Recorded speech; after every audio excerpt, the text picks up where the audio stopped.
yang setia menolong kami hingga saat ini. Kalau sebentar lagi kami akan mengakhiri tahun ini, terima kasih Tuhan. Sepanjang tahun 2024 ini, mulai Januari hingga November ini, Engkau penolong yang setia bagi kami. Dalam suka dan duka, satu hal yang kami rasakan, Tuhan tidak pernah meninggalkan kami. Terima kasih untuk kasih setiamu yang besar dalam hidup kami. Terima kasih untuk berkat Tuhan yang Tuhan izinkan boleh kami nikmati hingga hari ini. Terima kasih hari ini Tuhan izinkan kami boleh ada di hadapan-Mu, menikmati hadirat-Mu, menikmati lawatan-Mu Tuhan. Karena kami tahu ini adalah berkat yang luar biasa dalam hidup kami. Terima kasih Tuhan, saat ini kami mau duduk diam di hadapan-Mu. Kami rindu Engkau berbicara bagi kami melalui kebenaran firman-Mu. Roh Kudus yang membimbing kami menyampaikan isi hati-Mu bagi kami, sehingga kami mengerti kebenaran firman Tuhan. Kami mengerti apa yang harus kami lakukan selama kami ada di tengah-tengah dunia ini, sehingga hidup kami sungguh-sungguh menyenangkan hati Tuhan dan juga bisa menjadi berkat di lingkungan, di keluarga, bahkan di mana kami berada. Terima kasih, berbicaralah bagi kami, kami siap mendengarkannya. Dalam nama Yesus kami berdoa. Amin. Silakan duduk dalam hadirat Tuhan. Bapak Ibu, shalom. Shalom. Iya, puji Tuhan. Kita sudah memasuki minggu ketiga di bulan November ini. Luar biasa kasih setia Tuhan dalam hidup kita.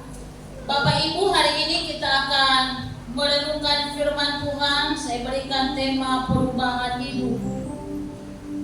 Perubahan hidup. Kalau tema yang kita renungkan di bulan ini, perubahan paradigma kita, ya. Nah, saya yakin di minggu pertama dan kedua di konsel kita sudah belajar ya bagaimana merubah paradigma kita. Saya mungkin secara sekilas kembali, Bapak Ibu, paradigma itu sudut pandang seseorang terhadap sesuatu, ya. Setiap kita memiliki sudut pandang yang berbeda-beda terhadap sesuatu. Nah, paradigma sangatlah penting dalam hidup kita. Kenapa? Karena akan mempengaruhi perkataan kita, akan mempengaruhi perbuatan kita. Jadi paradigma seseorang atau paradigma yang benar akan mempengaruhi sikap hidup yang benar. Demikian juga sebaliknya. Bapak Ibu, satu hal yang harus kita sadari bahwa sering sekali konsep Alkitab berbeda dengan konsep dunia, ya. Nah, saya tidak tahu, kita yang tahu saat ini paradigma kita itu lebih condong kemana? Kepada konsep Alkitab kah? Atau kepada konsep dunia? Misalnya dalam hal keselamatan, Bapak Ibu. Dunia berkata manusia itu diselamatkan oleh karena perbuatannya. Makanya manusia berlomba berbuat baik. Alkitab mengatakan manusia diselamatkan karena Kristus. Kita percaya kepada Yesus Kristus, maka kita akan selamat. Ya, itu sudah berbeda, Bapak Ibu yang dikasihi oleh Tuhan. Dalam hal memberi pun demikian. Dunia menjelaskan bahwa dunia itu mengatakan seperti ini, hemat pangkal kaya. Ya, jadi hebat-hebatlah supaya cepat kaya. Alkitab mengajarkan tidak seperti itu, ya. Yang katakan bahwa orang yang diberkati, orang yang suka memberi, itulah yang diberkati oleh Tuhan. Ada banyak hal, Bapak Ibu yang dikasihi oleh Tuhan. Nah, yang Tuhan mau dalam hidup kita, kalau bulan lalu Tuhan merindukan orang-orang percaya itu, ya, sebagai perwakilan kerajaan Allah di bumi ini menjadi agen perubahan. Nah, kita tidak bisa menjadi agen perubahan kalau paradigma kita lebih condong kepada Itu dulu Bapak Ibu yang dikasih oleh Tuhan. Jadi paradigma kita harus kita sesuaikan dengan paradigmanya Tuhan. Saya takutnya kita salah dalam mengajar nantinya. Untuk itu saya seorang diri bergumul, Tuhan, jangan sampai saya salah dalam mengajar ini. Tolong ajari saya apa yang mau Tuhan sampaikan. Bapak Ibu, sering sekali saya ingat nasihat-nasihat orang dunia itu, karena memang iblis itu kan sering kompromi ya. Ketika ular datang kepada Hawa, dia katakan, bukankah Tuhan berfirman bahwa buah yang ada di dalam taman ini tidak boleh kau makan? Ya, ambil loh firman Tuhan. Lalu Hawa katakan, enggak seperti itulah. Yang Tuhan katakan bahwa semua pohon dalam taman ini boleh kami makan buahnya, tapi pohon yang ada di tengah-tengah taman itulah yang tidak boleh dimakan. Lalu dia lanjutkan lagi, ya, coba kalau kau makan, masih kau tidak mati. Ya Bapak Ibu, saya ingat salah satu nasihat yang sering sekali yang disampaikan oleh orang tua kepada anaknya saat ini. Kita luruskan dulu ya. Sering orang tua berkata seperti ini kepada anaknya, baik laki-laki maupun perempuan. Sering dinasihati, anakku, ada mantan istri, tapi tidak ada mantan orang tua, tidak ada mantan saudara. Hampir orang Kristen menyetujui seperti itu. Ingat alinea kedua benar. Tidak ada mantan orang tua, tidak ada mantan saudara. Tapi alinea pertama itu sudah salah Bapak Ibu. Nah, semua mungkin hampir sama-sama kita masuk ke sana, menyetujui nasihat itu. Tidak sedikit orang Kristen juga berkata seperti itu, seakan-akan itu benar. Hello? Tapi kembali kepada Alkitab, apakah adakah mantan istri sesuai yang dikatakan Alkitab? Hah? Tidak ada Bapak Ibu. Kenapa tidak ada? Karena Tuhan katakan apa yang dipersatukan Tuhan tidak boleh dipisahkan, tidak boleh diceraikan oleh manusia. Hanya apa yang memisahkan mereka? Maut. Hanya maut yang memisahkan. Kalau anak kita, baik laki-laki perempuan, mereka taat kepada firman Tuhan, hanya maut yang memisahkan. Masih adakah mantan istri? Halo? Kalau sudah mati masih ada mantan? Masih ada mantan suami? Seharusnya kau nasihati anakku, jangan sampai ada mantan istrimu ya. Di setiap pulau, di setiap daerah. Jangan sampai ada mantan suamimu. Itu baru benar. Jangan katakan, nak, ada lo mantan istri, ada mantan suami, tapi tidak ada mantan orang tua. Iya, mantan orang tua memang gak ada mantan saudara, yes.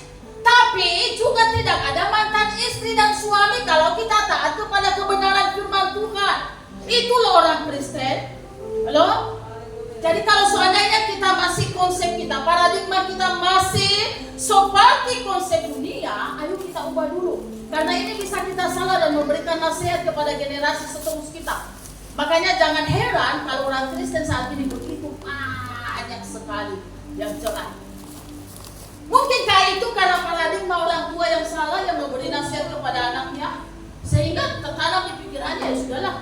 Itu juga bapakku dan mamaku katakan adanya mantan istri, adanya mantan suami, berarti bolehnya cerai. Makanya kembali, ayo kita kembali kepada kebenaran firman Tuhan. Ya Bapak Ibu yang dikasihi oleh Tuhan, hari ini yang saya sampaikan tadi perubahan hidup, saya ingin siapa ini? Oh, kasih. Tampilkan dulu kitab Matius, kasih. Matius 17. Kita akan lihat bersama-sama firman Tuhan ini, Bapak Ibu. Matius 17, kita baca ayat 1 sampai ayat 8.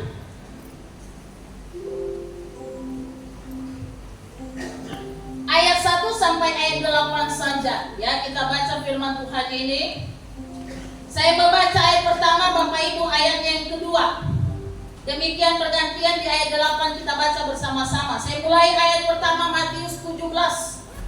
6 hari kemudian Yesus membawa Petrus, Yakobus dan Yohanes saudaranya, dan bersama-sama dengan mereka ia naik ke sebuah gunung yang tinggi. Di situ mereka sendiri saja. Bapak Ibu,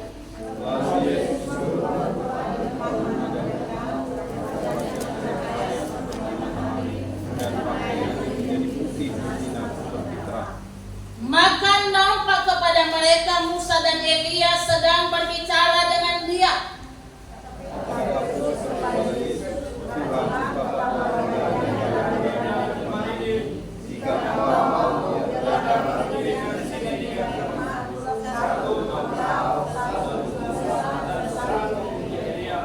Dan tiba-tiba sedang ia berkata-kata, turunlah awan yang terang menaungi mereka, dan dari dalam awan itu terdengar suara yang berkata, inilah anak yang kukasihi, kepadanya lah aku berkenan, dengarkanlah dia.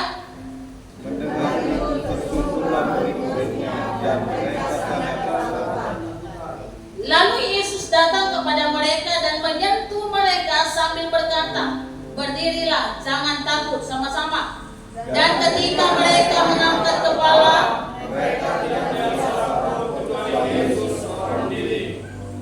iya, Bapak Ibu yang dikasihi oleh Tuhan, kita melihat kebenaran firman Tuhan yang barusan kita baca. Mungkin ini sudah sering ya. Nah, saya akan menyampaikan, menjelaskan dulu ayat per ayat lah ya, setidaknya. Perhatikan, 6 hari kemudian Yesus membawa Petrus, Yakobus dan Yohanes. 6 hari kemudian, kalau kita renungkan kata ini, berarti 6 hari sebelumnya ada kejadian, ya.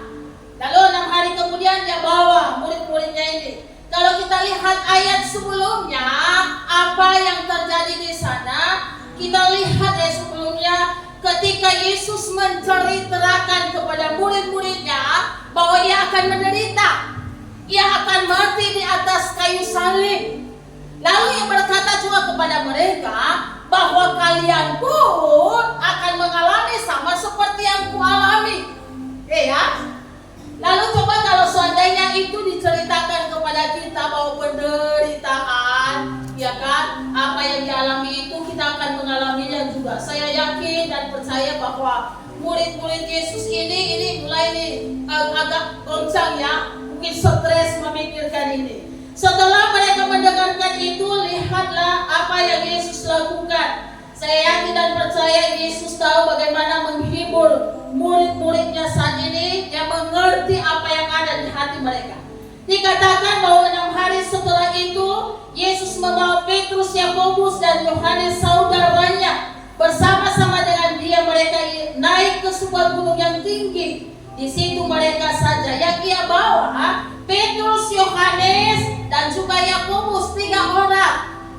Sementara murid Yesus ada 12 orang. Kita merenungkan kenapa ya hanya 3 ini yang dibawa oleh Yesus. Ada banyak menafsirkan bahwa supaya apa yang mereka lihat di sana nanti itu kuat kesaksian mereka. Karena di kitab Perjanjian Lama itu kalau hanya 1 orang, kesaksian itu tidak kuat, ya. Kalau hanya 2 orang, baru kuat ketika ada 3 orang. Ada yang mengatakan seperti itu. Tapi Bapak Ibu yang dikasihi oleh Tuhan, kalau saya melihat, ya kan, saya belajar, atau juga saya bisa menafsirkannya, ya, walaupun tidak seperti itu, karena tidak ada alasan yang dijelaskan di sana kenapa hanya yang 3 ini, ya. Bapak Ibu, saya yakin sesungguhnya bahwa Yesus membawa murid-muridnya yang 12 orang ini. Kemana Yesus pergi, pasti ke sana juga mereka pergi. Tapi biasanya orang yang diajak untuk melakukan sesuatu yang baik itu biasanya persentasenya itu sedikit sekali. Apalagi ketika disuruh untuk berubah, melakukan perubahan atau melakukan tugas, ya kan gitu ya. Pasti sedikit. Saya ingat ketika merenungkan firman Tuhan ini, beberapa minggu yang lalu kami ke Nias. Saya dengan Bapak kan kami ke tempat pelayanannya dulu di Hilisim. Apa sih? Susah mengucapkannya ya, walaupun saya orang Nias. Hili si Maitano. Bukan itu kayaknya. Pokoknya kami ke sana. Jadi ketika kami ketika kami ibadah, kan gitu ya. Nah, ada sekretaris jemaat ini. Ketika selesai ibadah, kami ke rumah bendahara, kami dijamu makan. Lalu sekretaris ini sudah beberapa tahun sudah berkeluarga, belum dikaruniai keturunan, belum ada anak lah ya. Lalu ia datang kepada Pak Pendeta, Pak Gembala, tolonglah doakan kami supaya diberikanlah momongan ya, kasih keturunan. Lalu ya tidak langsung didoakan saat itu karena kami sedang makan. Lalu selesai itu Bapak katakan seperti ini kepada laki-laki, saya lupa namanya, nama anaknya juga saya lupa. Dia berkata seperti ini. Ketika kita ngomong-ngomong, lalu tadi utarakan isi hatimu, langkah pertama yang harus kau lakukan, itu yang Tuhan tuntun, yang Tuhan sampaikan kepada saya, kamu harus berhenti merokok. Karena ketika kami di situ terus, kan gitu ya, itu yang pertama. Kalau kamu mau menerima janji Tuhan, dia ketawa. Dia ketawa kayak gitu ya. Kenapa? Dibilangnya apa? Kalau berhenti merokok kayaknya gak bisa lah Pak. Kayak gitu ya. Itu tuh dia ketawa karena sepertinya itu sulit bagi dia. Tidak bisa.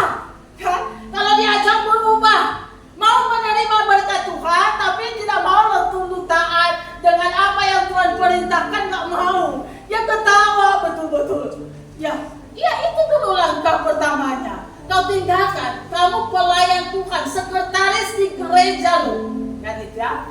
Dan ingat adalah tubuhmu itu adalah bait Allah, kata Pak Gembala kepada beliau. Tapi belum juga, ya belum dia ambil keputusan. Bagi dia kayaknya itu sulit apa. Sepertinya sudah terikat sekali dengan rokok itu ya Bapak Ibu yang dikasih oleh Tuhan. Dan dia mengatakan itu sulit apa. Ya, bolehlah permintaan yang lain. Mungkin kalau diminta uang bisa lah dia kasih. Tapi untuk lepas dari rokoknya kayaknya jangan dapatkan gitu ya. Jangan. Nah itu Tuhan tahu apa yang mengikat dia, yang dia cintai.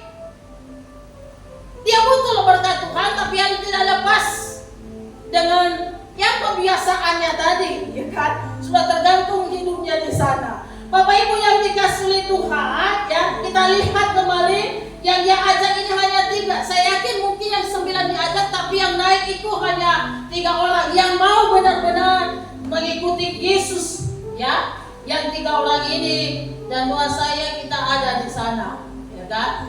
Biarkan yang tinggal bolehlah, kan? Perhatikan ayat 2. Masih ada ayat yang pertama, di ayat yang terakhir di poin terakhir, ia naik ke atas gunung yang tinggi. Ia naik ke sebuah gunung yang tinggi. Ini luar biasa Allah kita. Allah yang kita sembah itu tidak membawa kita turun. Apalagi dia tidak membawa kita terjungkal, kan gitu ya. Tapi Allah yang kita sembah itu, ia membawa kita naik sampai ke puncak.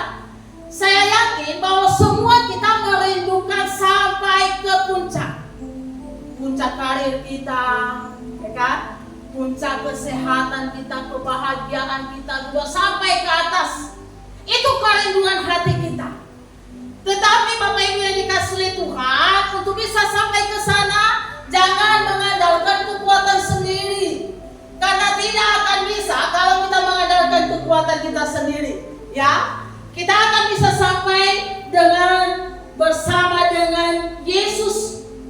Sekali lagi bersyukur memiliki Allah yang luar biasa, yang tidak membawamu turun, tapi yang membawamu hari lepas hari supaya engkau naik sampai ke puncak.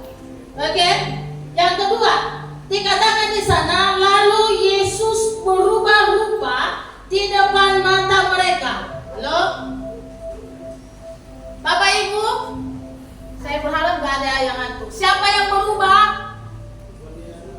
Siapa yang berubah? Belum semua yang tahu nih. Siapa yang berubah Bapak Ibu?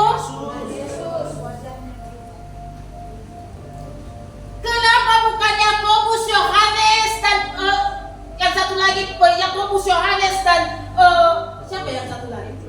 Petrus yang berubah. Tapi dikatakan di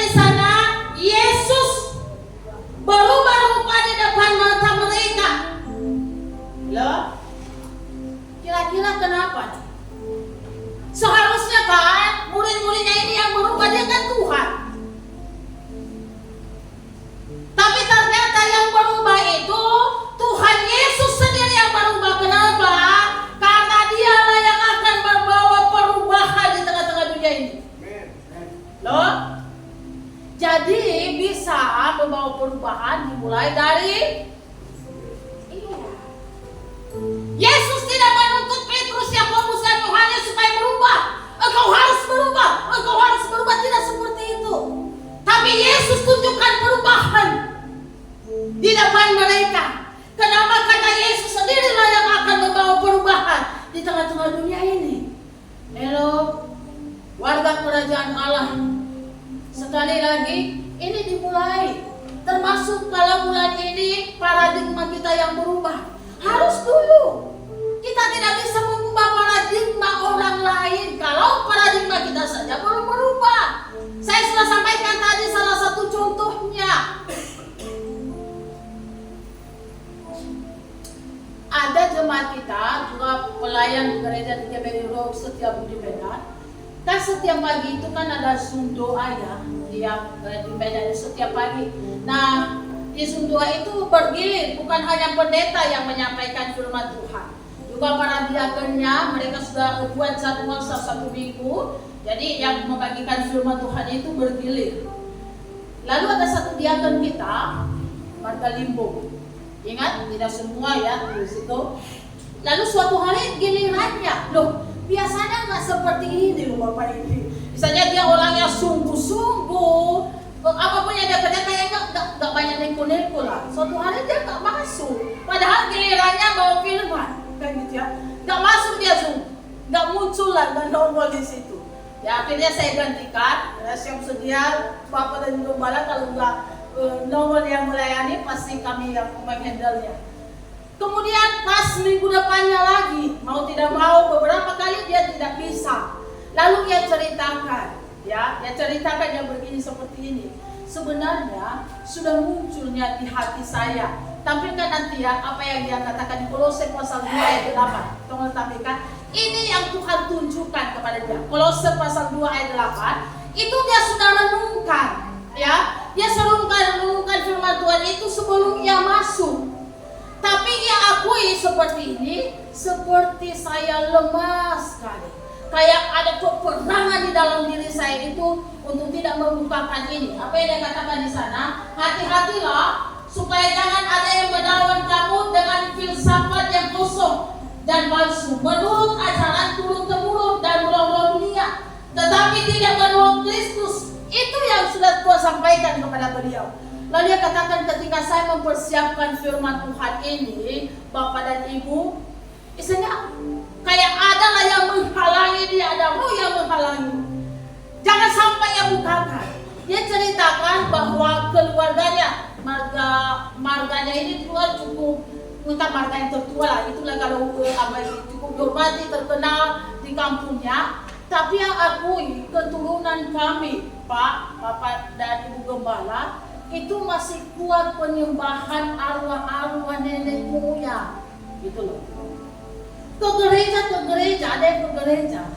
Tapi untuk melakukan ritual itu masih kuat sekali. Ada hari-hari tertentu mereka bawa makanan ke gereja. Dialah sekarang ini yang sudah keluar dari sana, sudah jadi karismatik, ya sudah tidak lagi ikut di situ. Makanya keluarganya menganggap dia itu sudah sesat, sudah menyimpang kan gitu. Kan? Jadi sepertinya ada roh yang menekan saya untuk tidak membukakan itu. Saya coba lawan tapi kayak lemahlah tubuh ini. Kan? Dia menyaksikan bahwa keluarga saya masih seperti itu, ke gereja ya ke gereja. Tapi untuk melakukan rutinitas itu juga, saya kan roh turun-temurun pengajaran yang turun-temurun itu masih mengikat keluarganya, belum merdeka dari sana. Ya. Saya berharap kita sudah tidak ada lagi ya di sana Bapak Ibu yang dikasihi oleh Tuhan. Kita keluar dari sana, kita harus berubah terlebih dahulu bagaimana kita bisa menerangi mereka. Jangan katakan bahwa waduh mereka kan sudah Kristen. Kenyataannya banyak orang Kristen yang masih percaya ya kan filsafat dunia ini yang benar pikiranmu ya, ajaran turun-temurun dan roh dunia. Makanya heboh kemarin kan yang menaruh tas ke peti mayat itu kan, gitu ya. Yang mengatakan, waduh ini anaknya mau sekolah, kan gitu. Entah mau disuruh punya ini ngantar ke cucunya ke Jakarta sana untuk bawa tas yang papa ini, walaupun kita nggak tahu, saya nggak tahu entah apa isinya. Dia mengatakan ada rokok, ada apa di dalam. Padahal nggak ada lagi gunanya. Ini sebagai bukti kasih kami loh Pak kepada orang meninggal, kepada orang tua kami, penghormatan kami. Kalau sudah meninggal nggak ada lagi artinya. Makanya ketika masih hidup jangan buang-buang waktu itu. Hormatilah orang tuamu. Kenapa waktu hidup engkau tidak pernah menanyakan kabarnya? Waktu meninggal barulah kau siapkan makanan yang enak, kau kasih kesukaannya, kasihlah Alkitab. Kenapa seperti itu? Nggak ada lagi artinya. Jauh lebih bermanfaat tas yang baru itu kasih kepada yang membutuhkan. Maka orang yang butuh akan memuji Tuhan, terima kasihlah Tuhan ada tas untuk masuk sekolah tahun ini. Itulah jauh lebih bermanfaat. Bapak kita yang mungkin punya rohnya yang sudah terangkat ke surga, oh luar biasa. Tuhan dimuliakan daripada busuk di dalam peti yang sudah mati. Tapi sering seperti itu ya pemahaman kita, tanda penghormatan kita.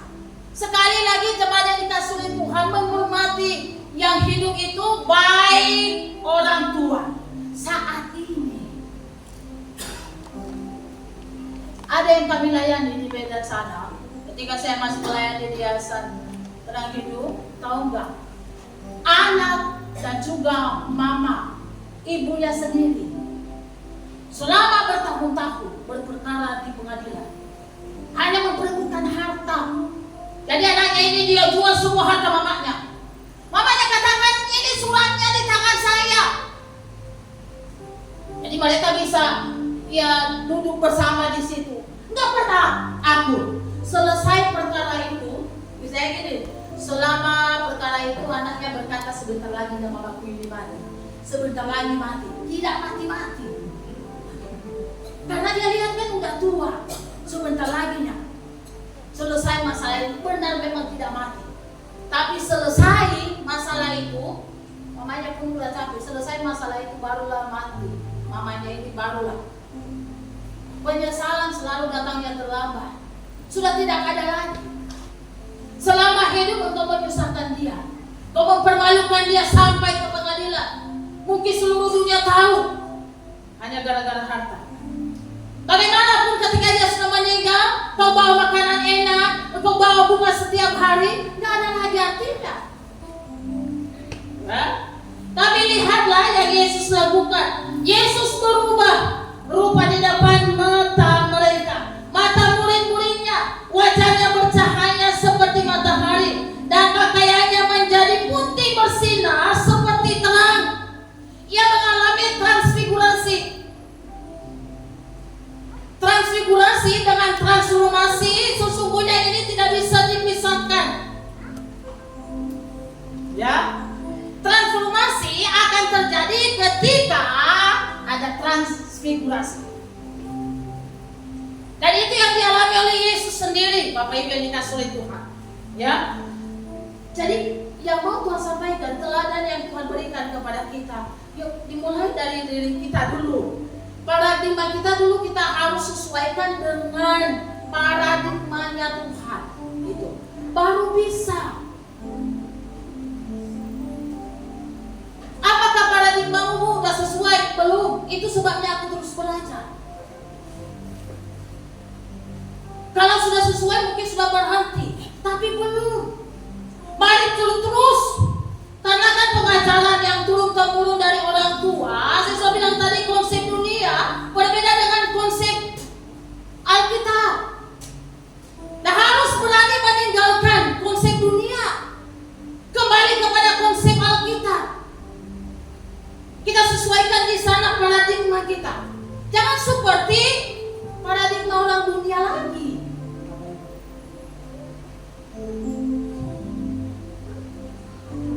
Jangankan yang lain, antara saya dengan Bapak itu ada kadang berbeda, ya. Salah satu contoh perbedaan yang pernah kemarin saya sampaikan, yang itu sudah dulu ya kan gitu ya. Dia katakan seperti ini, pernah dia ngomong sama Berta dan Roy. Dia berkata, kalau nanti ada anak kalian ya, berlomba kalian ngambil hati anak kalian. Itu di rumah kami. Langsung saya katakan sama itu nggak benar. Kenapa saya tahu? Kalau saya diam aja juga, saya itu nggak apa kan gitu ya. Yang benar itu bapak dan ibu kerjasama. Jangan berlomba ngambil hati anak.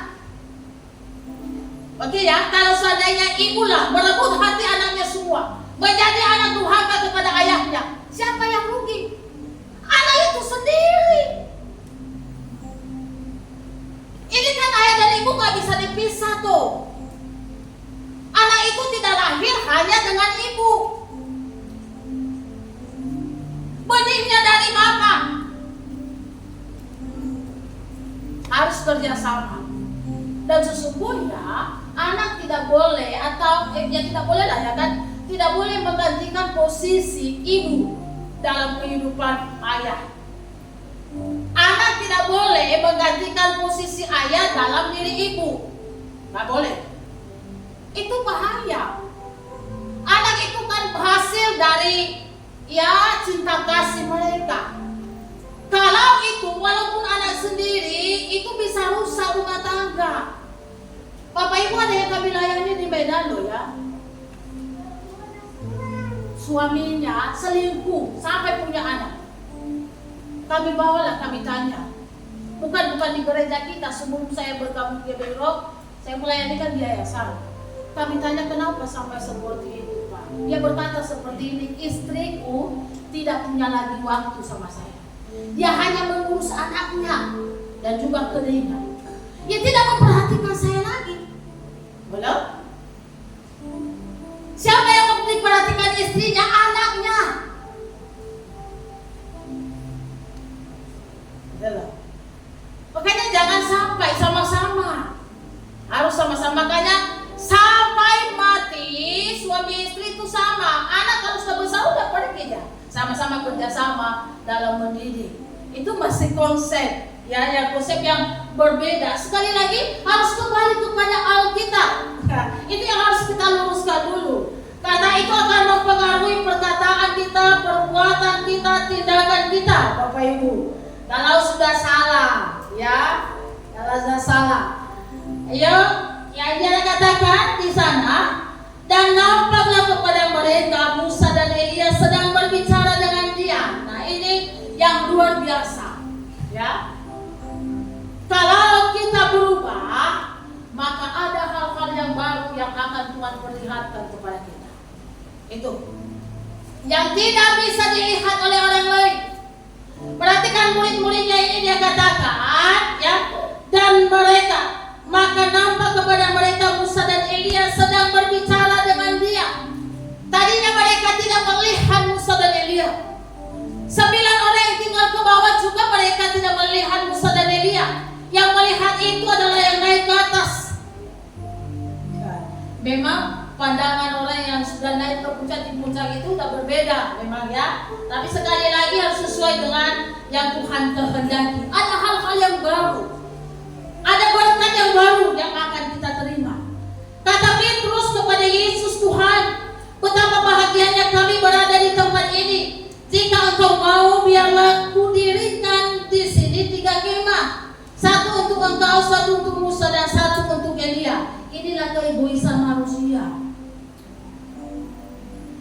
Dia sudah mengalami yang bahagia melihat itu, suasana kebahagiaan itu. Dia tidak mau berbagi. Dia tidak ingin hilang kebahagiaannya itu. Tapi bukan itu yang Tuhan kehendaki. Petrus hilang keseimbangan, lupa diri. Dia lupa bahwa ada kawan yang menunggu mereka 9 orang di bawah. Maunya kita tetap di sini lah. Aku dirikan kemah 1 untukmu Tuhan, 1 untuk Elia, 1 untuk Musa. Tapi sekali lagi Tuhan tidak menginginkan seperti itu. Makanya Bapak Ibu, kalau kita sudah mengalami Tuhan dalam hidup kita juga, jangan hanya kita konsumsi untuk diri kita sendiri. Halo, beberapa minggu yang lalu kita belajar tentang anak kecil yang ada di rumah Naaman. Ya, itu sudah sampaikan kayaknya di sini. Anak kecil yang ditawan di rumah Naaman. Ia bisa bersaksi di sana. Dia tidak menyimpan ya bahwa dia sudah melihat bagaimana kuasa Tuhan, kan? Tapi yang menceritakannya sehingga keluarga Naaman itu diselamatkan. Jadi orang Kristen sekali lagi itu tugas kita kalau bulan lalu jadi agen perubahan. Sekali lagi itu bukan keinginan hati saya, bukan keinginan Pak Gembala, tapi keinginan Tuhan. Karena Tuhan tidak ingin satu orang pun yang binasa. Itu kerinduan Tuhan. Siapa yang Tuhan mau pakai kita? Yang sudah tahu kebenaran. Kita yang Tuhan rindukan untuk bisa menyampaikan itu kepada orang lain. Tapi inilah yang dikehendaki oleh Petrus, ya. Dia tidak mau. Makanya kita lihat dan tiba-tiba sedang dia berkata-kata, turunlah awan yang terang menaungi mereka. Dan di dalam awan itu terdengar suara yang berkata, inilah anak yang kukasihi, kepadanya lah aku berkenan, dengarkanlah dia. Nah, ini yang luar biasa kepada Petrus, murid-muridnya ini. Lihat sikap mereka, mendengar itu tersungkurlah murid-muridnya dan mereka sangat ketakutan. Ada banyak orang Kristen, bahkan para pelayan Tuhan itu sangat pintar berbahasa roh, tapi tidak mau hidup di dalam roh. Juga tidak mau mendengarkan roh itu berbicara.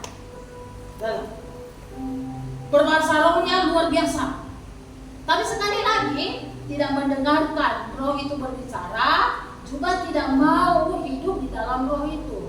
Murid-muridnya mereka mendengarkan suara roh itu. Tidak hanya sekedar mereka pintar berbahasa roh, tapi mereka mendengarkan roh itu ketika berbicara. Inilah dia anak yang kukasihi, dengarkanlah dia. Mereka sujud menyembah. Itu sikap mereka. Jadi seharusnya kita tidak hanya sekedar apakah bahasa roh salah, tidak. Itu membangun diri kita. Tapi yang Tuhan mau sampaikan, jangan hanya pintar berbahasa roh. Tuhan mau kita mendengarkan dia dan hidup di dalam roh itu, sehingga menghasilkan yang namanya buah-buah roh. Ya, itu sikap murid-muridnya. Mereka mendengarkan, lalu mereka tersungkur. Mereka menghormatinya.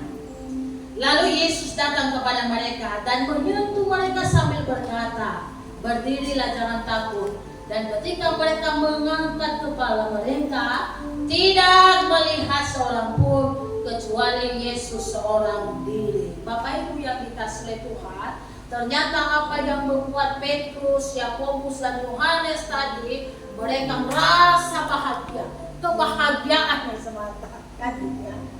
Ternyata apa yang membuat mereka bahagia itu hilang. Suatu saat orang-orang yang kita kasih pun meninggalkan kita. Apa yang membuat kita bahagia ketika ada dunia ini juga bisa meninggalkan kita. Tapi yang setia sampai kepada kekekalan itu hanyalah Yesus. Dalam keadaan apapun hanya Yesus yang setia. Dia tidak pernah meninggalkan kita. Itu yang luar biasa. Bapak Ibu, saya simpulkan 3 hal. Ya, bagaimana kita mampu menerima suatu perubahan dalam hidup kita? Kita harus mengerti, ya, yang sudah saya sampaikan ini. Yang pertama itu perubahan hidup adalah suatu keharusan. Ya. Kenapa? Suatu keharusan artinya jika kita tidak berubah, maka hidup kita juga tidak ada perkembangannya, ya, tidak akan pernah maksimal untuk menerima berkat yang baru dari Tuhan. Maka kita harus memiliki paradigma yang baru. Tuh, di dalam Matius 9 ayat 17, tolong tampilkan dulu Kak Ayo, kita lihat bersama-sama Bapak Ibu apa yang tertulis di sana. Matius 5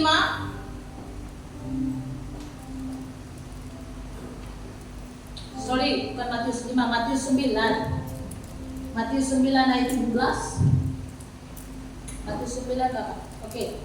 Kita baca bersama-sama 2-3. Begitu pula anggur yang baru tidak diisikan ke dalam kantong kulit yang tua. Karena jika demikian, kantong itu akan koyak sehingga anggur itu terbuang dan kantong itu pun hancur. Tetapi anggur yang baru disimpan orang dalam kantong yang baru pula. Dan demikian terpeliharalah kedua-duanya, ya, supaya kita menerima berkat yang baru, sekali lagi miliki paradigma yang baru. Harus berani meninggalkan paradigma dunia ini.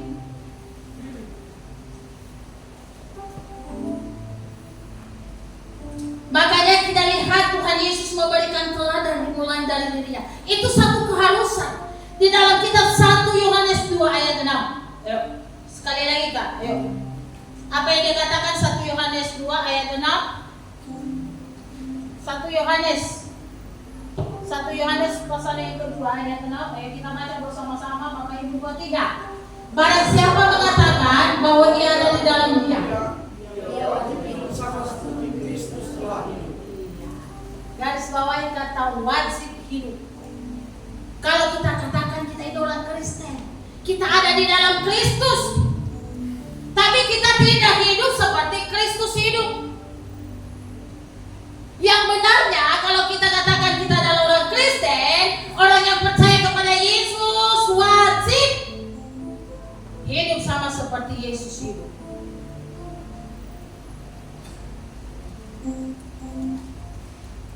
Bapak Ibu, saya tidak menyuruh ya sekali lagi sama-sama untuk bisa mengubah paradigma orang lain dulu. Ayo kita pastikan paradigma kita dulu sesuai dengan konsep Alkitab. Itu dulu kita harus yakin dulu bahwa sesuai dengan konsep Alkitab. Baru nanti kita itu ketika kita nasihat mulai dari keluarga kita, ya di lingkungan kita baru bisa, ya Bapak Ibu. Yang kedua, perubahan hidup menuntut suatu tekad untuk meninggalkan hidup yang lama. Itu kesimpulan yang kedua. Jadi harus ada tekad untuk meninggalkan konsep yang lama. Kalau masih kita ada di sana kompromi, ya kan? Apalagi kata orang kaya seperti jemaat kita tadi yang di Medan, belum berani. Tapi saat ini dia katakan dia bersaksi seperti ini. Ada banyak sekali perubahan yang saya alami ketika saya masuk di gereja GBI Rock Setiabudi. Karena dulunya dia dari HKBP. Nah Bapak ini menjadi pembina mereka. Ada satu perusahaan di Medan. Nah ketika corona, gereja mereka tidak ibadah. Akhirnya mereka bergabung bersama dengan kita. Ya dia menikmati, mungkin dia mengalami hadirat Tuhan di situ lawatan Tuhan, ya dia terus jadinya dia situ terus bergabung bersama dengan kita. Karena memang Pak Gembala pun sudah lama bersama-sama dengan mereka mulai dari perusahaan itu menjadi bapak rohani mereka. Ya harus yang memiliki tekad untuk meninggalkan hidup yang lama, paradigma yang lama. Kita harus berani, Bapak Ibu. Ya, perubahan hanya akan terjadi ketika kita melangkah keluar dari zona nyaman. Waktu saya di Medan, saya tinggal di keluarga yang sebelumnya ya, keluarga Tobing Borutasoid. Inang ini orang Jawa, suaminya marga Tobing. Suatu hari keluarga besarnya mengadakan ibadah syukuran. Ibadah apa? Ibadah perayaan ulang tahun kepada opung mereka. Genap 100 tahun, tapi sudah meninggal. Mereka buat ibadah itu di kuburan. Dia tanya sama saya, bagaimana ini? Mereka suruh saya ke sana. Saya bilang nggak usah lah, kan udah tahu firman itu. Ulang tahun itu berlaku bagi yang hidup, bukan bagi yang mati. Sudah mati, mereka ingat-ingat itu umurnya 100 tahun. Kita buat ibadah di sini. Apalagi kuburan opung mereka. Akhirnya memang dia nggak ikut juga, kan? Itu yang terjadi itu tipu muslihat di situ luar biasa. Seakan-akan benar yang kita lakukan karena tergolong orang kaya keturunannya ya, orang-orang kaya mereka semua. Harus berani. Akhirnya memang keluarga yang lain kan nggak senang ya, nggak senang melihat itu. Tapi seberapa tuh? Apakah kita hanya menyenangkan hati manusia? Kita tidak peduli dengan inisiatif Tuhan. Dia sudah sampaikan kebenaran kepada kita. Kita masih ikut-ikut. Saya ada di situ loh, tapi saya tidak ikut apa-apa. Saya di samping-samping aja. Iya, rohnya juga nanti ikut juga gitu. Sampai di pinggir-pinggirnya aja. Udah lagi keputusan, aku lah nggak usah. Kalau berani mau bersaksi, kayaknya ini nggak benar. Biasanya kan ulang tahun itu berlaku bagi yang itu. Kalau sudah mati nggak perlu lagi dirayakan ulang tahun. Kan? Itu yang terjadi, Bapak Ibu harus berani ya. Jemaat yang dikasih oleh Tuhan harus berani kita berbeda dengan orang lain. Tapi sekali lagi harus kita pastikan paradigma kita dulu sesuai dengan konsep Alkitab. Yang terakhir, perubahan hidup dapat terjadi jika kita jadikan Yesus penguasa dalam hidup kita. Makanya dia katakan tadi di sana, ya, malaikat itu dia katakan inilah anak yang kukasihi, kepadanya lah aku berkenan dengarkan dia.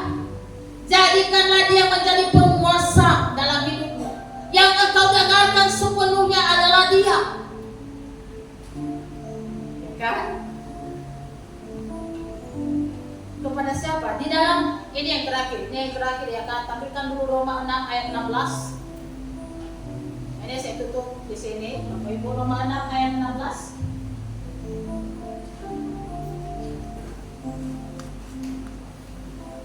Ya, kita baca bersama-sama. Bapak Ibu yang dikasih oleh Tuhan 2-3. Apakah kamu tidak tahu bahwa apabila kamu menyerahkan dirimu kepada seseorang sebagai hamba untuk mentaatinya, kamu adalah hamba pula itu yang harus kamu taati, baik dalam dosa yang memimpin kamu kepada kematian, maupun dalam ketaatan yang memimpin kamu kepada kalau engkau jadikan Yesus menjadi penguasa dalam hidup, berarti kita harus taat kepadanya. Makanya jelas firman Tuhan katakan, inilah dia anak yang kukasihi, kepadanya aku berkenan, dengarkan dia. Itu yang kita jadikan penguasa. Kepada dialah kita tunduk taat, kepada perintahnya. Dan dia yang memimpin kita kepada kebenaran. Bapak Ibu yang dikasih oleh Tuhan, sekali lagi tidak mudah ya mengubah paradigma orang lain. Tapi melalui firman Tuhan ini, Tuhan mengajarkan kita, mari mulai dari paradigma kita dulu. Kita harus sesuaikan dengan konsep Alkitab.